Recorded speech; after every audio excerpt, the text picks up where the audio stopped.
आपका जो अभी अम्फान तूफान आया था उसके बारे में आपको जानकारी देने के लिए थोड़ा सा आपको एक वीडियो के माध्यम से बताने की कोशिश कर रहे हैं, क्योंकि करंट के हिसाब से भी क्वेश्चन पूछा जा सकता है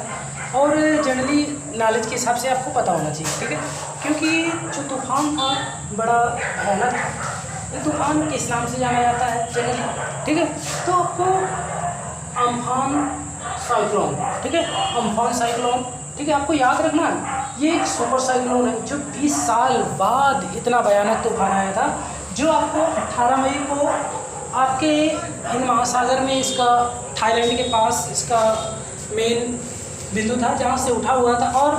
भारत में ये 20 मई को सुंदरबन डेल्टा, उड़ीसा, पश्चिम बंगाल में टकराया, यहाँ तक कि बांग्लादेश में, और ये भीषण तबाही की।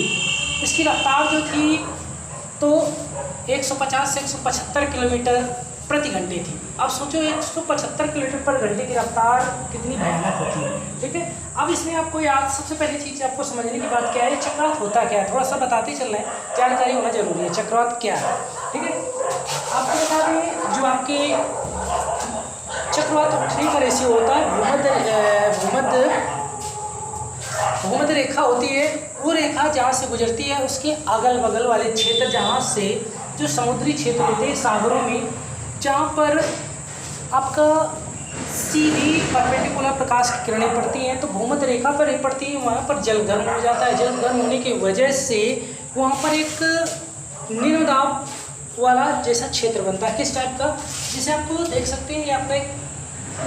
थोड़ा सा दिखाएं चक्रवात, ये निम्न दाब वाला क्षेत्र है। यहाँ पर क्या होता है, यहाँ पर बहुत कम दाब पड़ता है और बाहर वाली हवाएं अंदर की ओर आना चाहती हैं, ठीक है, लेकिन ऐसे नहीं, ये घुमावदार और ऐसे ऐसे ये चक्र बढ़ता जाता है और ये हवाओं का दबाव, और अचानक जब इतना दबाव बाहर वाला एक बिंदु पर पड़ता है तो हवाएं ऊपर की ओर उड़ जाती हैं। जैसे ही ऊपर की ओर जाती हैं तो एक बहुत भीषण चक्रवात का रूप ले लेता है, और ये इसके साथ में पानी भी होगी, ठीक है, पानी भी बरसेगा, कुछ भी हो सकता है, आंधी तूफान भयंकर, ठीक है। और इसी का विपरीत होता है प्रति चक्रवात, जिसमें क्या होता है, जो इसका जो केंद्र होता है तो बाहर की ओर होते हैं, ठीक है, इसमें हवाएं जो है बाहर की ओर। सबसे खतरनाक आपका ये होता है, ये आपका उतना खतरनाक नहीं होता जितना कि आपके चक्रवात खतरनाक होता है ना। अब ये चक्रवात बनते कैसे हैं जनरली, ठीक है, किस प्रकार से, तो सबसे पहले आपको याद रखना है कि आपको अम्फान तूफान जो आपका है, इसका नाम किसने दिया था, थाईलैंड ने नाम दिया, ठीक है, थाईलैंड देश ने इसका नामकरण किया था। हमारे जो मौसम विभाग में ग्रुप है जिसमें 8 देश सम्मिलित हैं, जिसमें से 8 देश अपने आप से लगातार, जैसे भारत है, पाकिस्तान है, श्रीलंका है,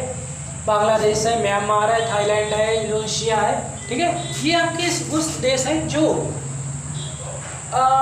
दक्षिण एशियाई देशों में आते हैं, जिनका एक अलग अपना गठन है, संगठन, जिसमें ये आने वाले हिंद महासागर के चक्रवातों को अलग अलग अपने अपने नाम से नाम देते हैं, ठीक है। तो जो इसका नाम आया है, ये सुपर साइक्लोन हुआ। सुपर साइक्लोन 20 साल बाद बना, 1999 में चक्रवात बना था, इसके बाद आपका 2020 में ऐसा चक्रवात बना जिसकी रफ्तार इतनी भयानक और इतनी तबाही हुई, आपको याद रखना है, ठीक है। इसका जो प्रभाव सबसे ज़्यादा पड़ा उड़ीसा, पश्चिम बंगाल, बांग्लादेश और इधर आंध्र प्रदेश में भी इसका प्रभाव पड़ा,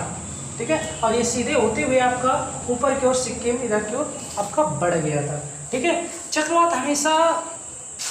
जो उठते हैं तो विषुवतीय रेखा के अगल बगल वाले क्षेत्रों से ही उठते हैं, क्योंकि वहाँ पर जो प्रकाश किरणें होती हैं जो पड़ती है, धीरे धीरे जल का तापमान गर्म हो जाता है, गर्म होने की वजह से वहाँ पर एक कम दबाव वाला क्षेत्र का निर्माण हो जाता है, ठीक है, वहाँ पर आपका चक्रवात का रूप ले लेता है। ये आपका हमेशा विषुवत रेखा के अगल बगल वाले क्षेत्रों में ही उठते हैं, ना कि दूसरे क्षेत्रों में। आपने देखा होगा पूरे विश्व के मैप के आधार पर ये जो चक्रवात होते हैं अलग अलग देशों में अलग अलग नामों से जाने जाते हैं, है ना, ये आपको पता भी होगा इसके बारे में, ठीक है। और अलग से जो टॉपिक होगा आपको अलग से बताएंगे, बाकी आपको इसके बारे में याद रखना होना जरूरी है।